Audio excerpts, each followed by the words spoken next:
नमस्कार दोस्तों। आज हम देखते हैं बॉन्ड ड्यूरेशन। तो सबसे पहले हम समझते हैं ड्यूरेशन होता क्या है। Duration is a way to tell you that how long you must hold your bond to recover investment along with coupon repayments.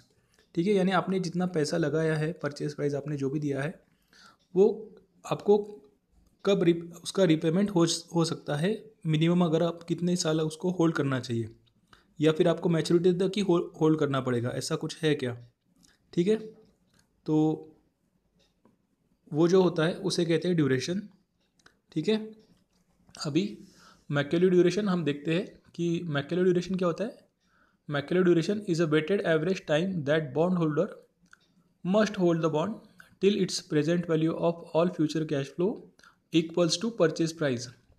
यानी मैकेलो ड्यूरेशन क्या करता है, आपके जो कूपन पेमेंट्स है और आपका जो फेस वैल्यू है उसका वो प्रेजेंट वैल्यू अगर आप कैलकुलेट करते हो और उसका वेटेड एवरेज निकालते हो, तो वो कौन से समय में, कौन से ईयर में, कौन से टाइम में आपके परचेस प्राइस के बराबर आता है, उसका वो कैलकुलेशन आपको बताता है। उसे कहते हैं मैकेलो ड्यूरेशन। ठीक है, ड्यूरेशन और मैच्योरिटी ये दो अलग अलग चीज़ें हैं। ठीक है, और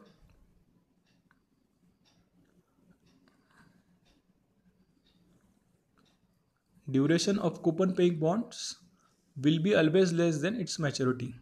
ठीक है, तो ये देखिए, बात समझ लीजिए कि it's all about how fast you recover your investment. यानी आपने जो भी पैसा लगाया बॉन्ड में के अंदर, वो कितने जल्दी आपको रिकवर होगा, ये सारा उसी का खेल है। और जब भी कूपन पेमेंट्स होगा, तो कूपन पेमेंट्स के द्वारा आपको कुछ ना कुछ पैसा मिलता रहेगा, तो आपका जो परचेस प्राइस है वो जल्दी रिकवर होगा। आपको मैच्योरिटी तक इंतज़ार करने की ज़रूरत नहीं है। ठीक है, उससे पहले ही आपका थोड़ा पैसा वाया कूपन पेमेंट्स आपको मिलता रहेगा।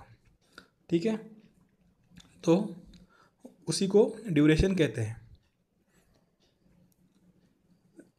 और ज़ीरो कूपन बॉन्ड्स में ड्यूरेशन और मैच्योरिटी सेम ही होते हैं, क्योंकि वहाँ पर आखिरी साल में ही सारे कूपन पेमेंट्स और फेस वैल्यू आपको एक साथ ही मिलता है। ठीक है, यहाँ पर ड्यूरेशन वर्ड लिखना रह गया। उसके बाद फंड मैनेजर्स जो होते हैं वो ड्यूरेशन को एज अ इम्यूनाइजेशन टूल के हिसाब से इस्तेमाल करते हैं। यानी इंटरेस्ट रेट का जो फ्लक्चुएशन होता है, तो उसको काउंटर करने के लिए इसका इस्तेमाल करते हैं। यानी जो भी कम ड्यूरेशन के सिक्योरिटीज़ होंगे वो अपने पोर्टफोलियो में रखते हैं। ठीक है, higher the duration higher the risk of interest rate fluctuation, और vice versa, lower the duration lower the risk of interest rate fluctuation और faster recovery of amount invested.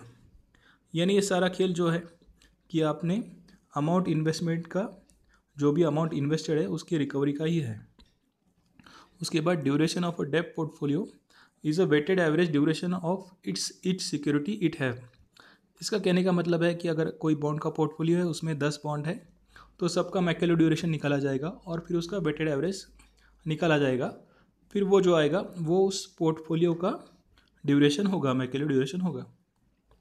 और ड्यूरेशन हेल्प करता है इन्वेस्टर को भी कि परचेज डिसीजन में, यानी भाई कौन से पोर्टफोलियो में कम ड्यूरेशन है तो वही लोग पैसा लगाएंगे। ठीक है, और ये तो सबको पता है, interest rate and bonds prices are inversely connected. तो ये कुछ हो गया थ्योरी हमारा बॉन्ड ड्यूरेशन का, और इसका कैलकुलेशन भी मैंने करके रखा है।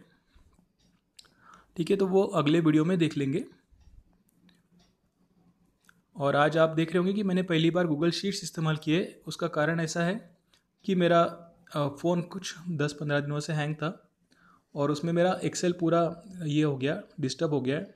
तो मैंने अभी उसको रिकवर करने के लिए डाला है, लेकिन जो भी मेरी इंटरनल स्टोरेज की फाइलें थी वो सारी डिलीट हो चुकी है, और अभी जो एक्सेल के ड्राइव में मैंने रखी थी उतनी ही फाइल रिकवर हो जाएगी। अभी भी मेरा एक्सेल चल नहीं रहा है, डाउनलोड नहीं हो रहा है, इसलिए मैंने आज पहली बार गूगल शीट्स का इस्तेमाल किया है।